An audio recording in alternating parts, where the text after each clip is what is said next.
Saudi আরবের পশ্চিমাঞ্চলে ঐশ্বর্যমণ্ডিত পবিত্র ভূমি মক্কায় অবস্থিত বিশ্ব মুসলিমের ঐক্যের প্রতীক পবিত্র কাবাঘর। পবিত্র কাবাঘরকে কেন্দ্র করে এর চারপাশের সেজদার স্থান বা মসজিদকে বলা হয় মসজিদে হারাম। মহান আল্লাহ তাআলার নির্দেশে বিশ্বের মুসলিমগণ এই কাবামুখী হয়ে বা কেবলামুখী হয়ে সালাত আদায় করেন।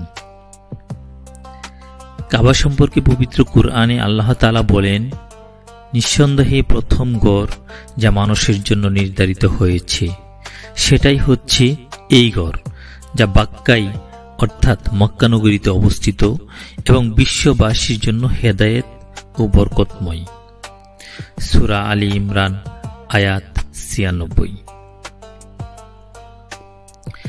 আদম আলাইহিস সালাম পৃথিবীতে আসার পর আল্লাহ তাআলার আদেশে কাবাঘর নির্মাণ করেন এবং কাবা কেন্দ্রিক ইবাদতের জন্য নির্দেশিত হন। হযরত নূহ আলাইহিস সালামের সময়ে মহাপ্লাবনে কাবাঘর প্রায় নিশ্চিহ্ন হয়ে গেলে আল্লাহ তাআলার নির্দেশে তা আবার পুনর্নির্মাণ করেন হযরত ইব্রাহিম আলাইহিস সালাম এবং তার পুত্র হযরত ইসমাঈল আলাইহিস সালাম। হযরত ইব্রাহিম আলাইহিস সালামের সময় থেকে নিরবিচ্ছিন্নভাবে অদ্যাবধি কাবাঘর কেন্দ্রিক ইবাদত ও জিয়ারত জারি রয়েছে। হযরত মুহাম্মদ সাল্লাল্লাহু আলাইহি ওয়াসাল্লাম নবুয়ত প্রাপ্তির ৫ বছর পূর্বে কাবাঘর বৃহৎ আকারে সংস্কার বা পুনর্নির্মাণ করা হয়। এ সময় হজর আসওয়াদ স্থাপন নিয়ে বিভিন্ন গোত্রের মধ্যে প্রতিযোগিতা ও মতভেদ দেখা দিলে সকলেই এর দায়িত্ব সমাধানের জন্য হযরত মুহাম্মদ সাল্লাল্লাহু আলাইহি সাল্লামের উপর ন্যস্ত করেন। এ সময় মুহাম্মদ সাল্লাল্লাহু আলাইহি সাল্লাম সকলকে একটি বড় চাদর আনতে বলেন এবং তা আনা হলে মুহাম্মদ সাল্লাল্লাহু আলাইহি সাল্লাম নিজ হাতে চাদরটিতে হজরে আসওয়াদ রাখেন এবং প্রত্যেক গোত্রপতিদের বলেন চাদরের চারপাশ ধরে কাবাঘরের পাশে নিয়ে যেতে। এভাবে তা কাবাঘরের পাশে নিয়ে যাওয়া হলে হযরত মুহাম্মদ সাল্লাল্লাহু আলাইহি ওয়াসাল্লাম তাহা নিজ হাতে কাবাঘরে স্থাপন করেন। মুহাম্মদ সাল্লাল্লাহু আলাইহি সাল্লাম নবুয়ত প্রাপ্তির বহু আগে থেকেই কাবাঘরকে কেন্দ্র করে একটি নির্দিষ্ট এলাকায় ছিল অনবদ্য পবিত্র ও নিরাপদ স্থান। এখানে হানাহানি, মারামারি ও সকল প্রকার অশ্লীলতা ছিল সম্পূর্ণ নিষিদ্ধ বা হারাম। এ কারণেই এই মসজিদকে বলা হয় মসজিদে হারাম। পবিত্র কাবাঘরের উচ্চতা প্রায় ৫০ ফুট, দৈর্ঘ্য ৪০ ফুট এবং প্রস্থ ৩৩ ফুট। বর্তমানে পবিত্র কাবাঘরের একটি দরজা এবং কোনো জানালা নেই। ইহা চৌকোন বিশিষ্ট একটি অনন্য ঘর। এছাড়া কাবাঘর ভৌগোলিকভাবে পৃথিবীর কেন্দ্রে অবস্থিত হওয়ায় এর মাহাত্ম্য হয়েছে অধিকতর। বিশ্বের শতকোটি মুসলিম পবিত্র কাবার দিকে ফিরে সালাত আদায় করেন। হজ ও উমরা হজের সময় পবিত্র কাবাঘর প্রদক্ষিণ বা তাওয়াফ করে থাকেন। এ সময় ঘড়ির কাঁটার বিপরীতে ৭ বার তাওয়াফ করতে হয়। তাওয়াফ করার স্থানকে মাতাফ বলা হয়।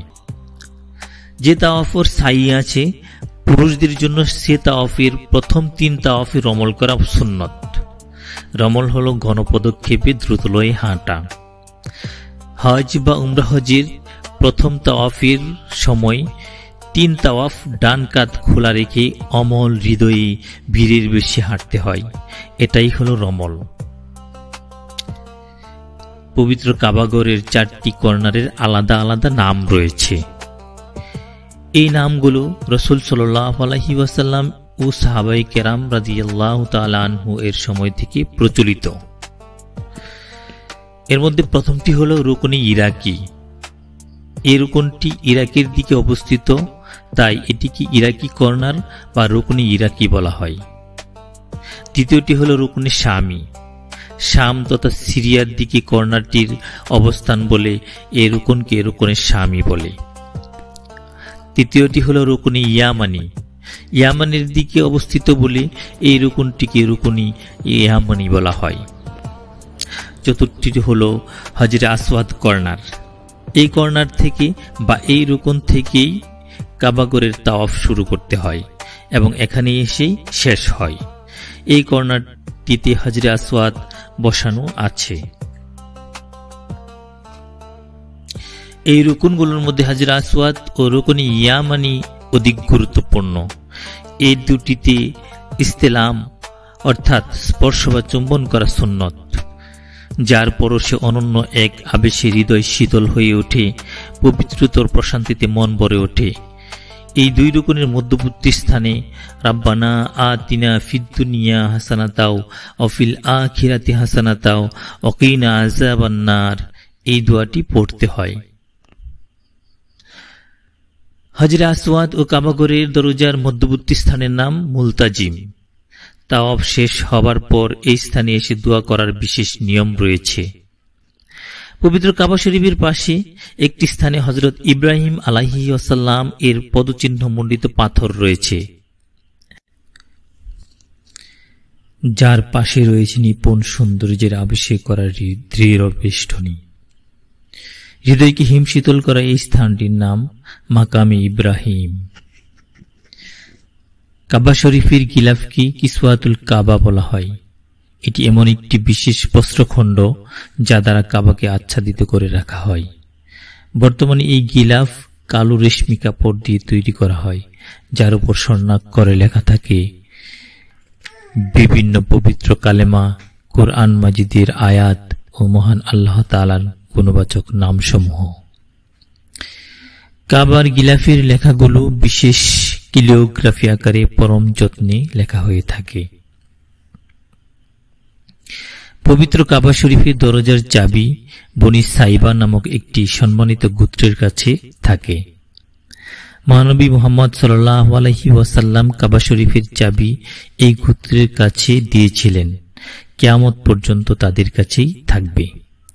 বর্তমানে বছরে মাত্র 2 বার কাবাগরের দরজা খোলা হয় আর কাবাগরের পরিচ্ছন্নতা দেখভাল করা হয়। এ সময় কিছু বিশেষ ব্যক্তিবর্গ কাবাগরে প্রবেশ করার সুযোগ লাভ করে থাকেন। কাবাগরের ভেতরে একটি সিন্ধুকে উন্নত মানের সুগন্ধি রাখা থাকে। কাবাগর মুছার জন্য কিছু মখমল তোয়ালে আছে, কিছু মশাল ও প্রদীপ আছে কাবাগরের ভিতরে, যেগুলো বিভিন্ন রাজা বাদশাগণ পবিত্র কাবার জন্য যুগে যুগে উপহার দিয়েছিলেন। কাবা শরীফের ভেতরের ডান পাশে একটি স্বর্ণখচিত দরজা আছে। এই দরজার নাম বাবুত তাওবা।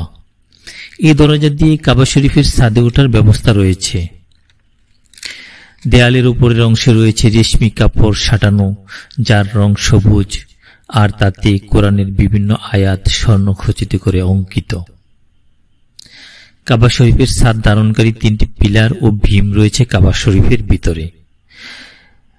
কাবার মেঝে ও দেওয়াল মার্বেল পাথর দ্বারা মোজাইকৃত। এছাড়াও অপার ঝলক সৌন্দর্যে সাজানো আছে 3টি মরমর পাথরের ফলক।